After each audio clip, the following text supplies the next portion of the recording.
গতকালকে গোপালগঞ্জের ঘটনায় সেনাবাহিনীর ভূমিকা নিয়ে অনেকে সমালোচনা করছেন। সেনাবাহিনী কেন সাধারণ জনগণের উপরে গুলিবর্ষণ করলো, কেন সাধারণ জনগণের উপরে এত বেশি আক্রমণাত্মক হলো, সেরকম নানা সমালোচনা হচ্ছে। আন্তর্জাতিক মিডিয়াতেও এই খবরগুলো আসছে, যদিও বাংলাদেশের কোনো গণমাধ্যমে এই আলোচনা নেই। বাংলাদেশের বিভিন্ন বিশ্লেষক, সাংবাদিকরা বিভিন্নভাবে বিভিন্ন আলোচনায় এই ব্যাপারগুলো তুলে আনার চেষ্টা করছেন এবং বলছেন যে সেনাবাহিনীর যে ভূমিকা, সেই ভূমিকা ইচ্ছাকৃত নাকি অনিচ্ছাকৃত নাকি বাধ্য হয়ে করা হয়েছে, সেটা একটা বড় প্রশ্ন। কারণ সেনাবাহিনীর এই ভূমিকা যদি আন্তর্জাতিক গণমাধ্যমে হাইলাইট হয়ে যায়, তাহলে সেটা জাতিসংঘে প্রশ্নের সম্মুখীন হবে এবং জাতিসংঘের শান্তি মিশনে সেনাবাহিনীর যে অবস্থান, সেই অবস্থানে চিড় ধরতে পারে, এমন আলোচনা চতুর্দিকে চলছে। কিন্তু সেনাবাহিনীর বক্তব্য কি? সেনাবাহিনী আজকে একটা বিবৃতির মাধ্যমে তাদের বক্তব্য স্পষ্ট করার চেষ্টা করেছে। সেই স্পষ্ট বক্তব্য শোনার পরে আমরা কতটুকু কনভিন্স হতে পারি, কতটুকু আস্থা রাখতে পারি, সেটা আমাদের ব্যক্তিগত বিষয়। কিন্তু সেনাবাহিনী তাদের অবস্থান স্পষ্ট করেছে। কি বলছে সেনাবাহিনী? কেন তারা গতকালকে সাধারণ মানুষের উপরে এত চড়াও হয়েছিল, কি ছিল পরিস্থিতি, গোপালগঞ্জে কি ঘটেছিল, সেই আলোচনা করবো এই ভিডিও। বলছিলাম, গতকালকে গোপালগঞ্জে সেনাবাহিনীর ভূমিকা নিয়ে অনেক প্রশ্ন উঠেছে, পুলিশের ভূমিকা নিয়েও প্রশ্ন উঠেছে। পুলিশের ভূমিকায় আমরা দেখেছি যে রমজান আলী নয়ন, সম্ভবত তার ডাক নাম নয়ন, নামে এক যুবককে তারা প্রথমে গ্রেপ্তার করেছে। গ্রেপ্তার করার পরে 5 মিনিট পরেই তার লাশ ভ্যানে করে তার মামা নিয়ে যাচ্ছে, সেরকম ভিডিও সামাজিক যোগাযোগ মাধ্যমে ভাইরাল হয়েছে। কিন্তু বাংলাদেশের কোনো গণমাধ্যমে এই ব্যাপারের যে ইনভেস্টিগেশন রিপোর্ট, সেই রিপোর্ট আসেনি। কেন পুলিশ হেফাজতে একজনের মৃত্যু হলো এবং পুলিশ হেফাজতে নেওয়ার পরে তাকে গুলি করলো কে, গুলি করে তাকে মেরে ফেললো কে? যখন তাকে গ্রেপ্তার করা হয়েছিল তখনই একজন পুলিশ সদস্যের তার উপরে চড়াও হওয়া এবং অ্যাগ্রেসিভ যে মোমেন্ট তার, সেগুলো প্রশ্নবিদ্ধ করেছিল সামাজিক যোগাযোগ মাধ্যমে।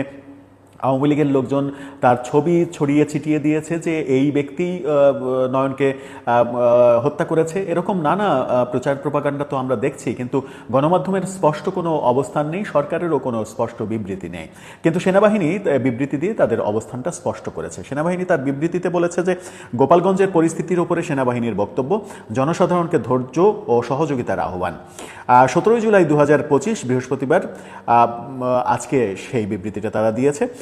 বলেছে যে গত 16 জুলাই 2025 তারিখে গোপালগঞ্জ জেলায় একটি রাজনৈতিক দলের জুলাই পদযাত্রার অংশ হিসেবে আহ্বানকৃত জনসমাবেশকে কেন্দ্র করে এলাকার একদল উশৃঙ্খল জনতা সংঘবদ্ধভাবে গোপালগঞ্জ সদর উপজেলায় সন্ত্রাসী কর্মকাণ্ড পরিচালনা করে।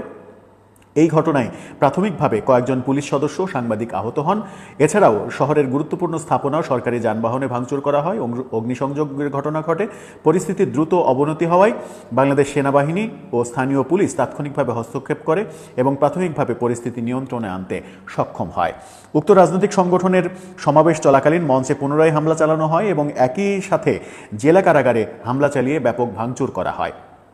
এমতাবস্থায় সেনাবাহিনী হামলাকারীদের মাইকে বারংবার ঘোষণা দিয়ে নিবৃত করার চেষ্টা করলে তারা সেনাবাহিনীর ওপর বিপুল সংখ্যক ককটেল ও ইট পাটকেল ছুড়ে হামলা করে। এক পর্যায়ে সেনাবাহিনী আত্মরক্ষার্থে বল প্রয়োগে বাধ্য হয়। অর্থাৎ সেনাবাহিনী বলার চেষ্টা করছে তাদের উপরে ককটেল নিক্ষেপ করা হয়েছে, ইট পাটকেল ছোড়া হয়েছে, তারা বাধ্য হয়ে বল প্রয়োগ করতে বাধ্য হয়েছে। পরবর্তীতে সেনাবাহিনী, বিজিবি ও পুলিশ যৌথভাবে বিশৃঙ্খলাকারীদের ছত্রভঙ্গ করে দেয়। অতঃপর সেনাবাহিনীর সার্বিক তত্ত্বাবধানে পুলিশ সুপারের কার্যালয় গোপালগঞ্জে আশ্রয় গ্রহণকারী ব্যক্তিবর্গকে খুলনায় স্থানান্তর করা হয়। সর্বোপরি আইনশৃঙ্খলা রক্ষাকারী বাহিনী পেশাদারিত্ব ও ধৈর্যের সাথে জননিরাপত্তা নিশ্চিত করে পরিস্থিতি নিয়ন্ত্রণে আনতে সক্ষম হয়। বর্তমানে গোপালগঞ্জ জেলায় সার্বিক নিরাপত্তা পরিস্থিতি স্বাভাবিক। প্রশাসন কর্তৃক জারিকৃত কারফিউ চলমান রয়েছে। সেনাবাহিনী, বিজিবি, পুলিশ, র্যাব এবং প্রশাসনের অন্যান্য সংস্থাগুলো ঘনিষ্ঠভাবে সমন্বয় রেখে কাজ করে যাচ্ছে। গতকাল সকাল থেকে চলমান এই রাজনৈতিক সহিংসতা ও বিশৃঙ্খলায় গোপালগঞ্জ জেলার জনসাধারণ অত্যন্ত ধৈর্যের সাথে নিজেদের নিবৃত রেখে সেনাবাহিনীকে সহায়তা করেছেন। গুজব বা অপপ্রচারে বিভ্রান্ত না হয়ে ধৈর্য ধারণ এবং আইনশৃঙ্খলা বাহিনীকে সহযোগিতা করার জন্য জনসাধারণকে বিশেষভাবে অনুরোধ করা হলো। বাংলাদেশ সেনাবাহিনী দেশের সার্বভৌমত্ব, জননিরাপত্তা রক্ষায় সর্বদা প্রতিশ্রুতিবদ্ধ। সেনাবাহিনী যেটা মোদ্দা কথা বলার চেষ্টা করছে সেটা হচ্ছে যে তাদের উপরে ককটেল নিক্ষেপ করা হয়েছে এবং ইটপাটকেল ছোড়া হয়েছে, তারা এক পর্যায়ে বাধ্য হয়ে বল প্রয়োগ করেছে, অর্থাৎ সেনাবাহিনী বাধ্য হয়েছে বল প্রয়োগ করতে। সেনাবাহিনী এমনিতে এটা করতে চায়নি। এটাই যদি বাস্তবতা হয়ে থাকে তাহলে সবই ঠিক আছে, কিন্তু অনেকেই বিতর্ক তৈরি করছেন যে এটা আদতে বাস্তবতা কিনা নাকি ভিন্ন বাস্তবতা ছিল। সেনাবাহিনীর যে পজিশন নিয়ে গুলি করা, ডাইরেক্ট গুলি করতে বলা, এরকম ভিডিও ছড়িয়ে পড়াতে বেশি বিতর্ক তৈরি হয়েছে। একজনকে টেনে হেঁচড়ে তাকে বুট দিয়ে আঘাত করার ভিডিও মানে ছড়িয়ে পড়ার কারণে বেশি বিতর্কিত অবস্থা তৈরি হয়েছে। যদিও পরিস্থিতির বিবেচনায় হয়তো পরিস্থিতি বাধ্য করেছে, এমন পরিস্থিতি তৈরি করেছে আক্রমণকারীরা যে এই কর্মকাণ্ড করা ছাড়া সেনাবাহিনীর কোনো উপায় ছিল না। দর্শক, আপনার কি মনে হয় এই বিবৃতির মাধ্যমে সেনাবাহিনী কি আপনাদেরকে স্পষ্ট করতে পারলো যে তারা পরিস্থিতি বিবেচনায় বাধ্য হয়েছে এরকম কর্মকাণ্ড করতে, নতুবা তারা এরকম কর্মকাণ্ড করতো না?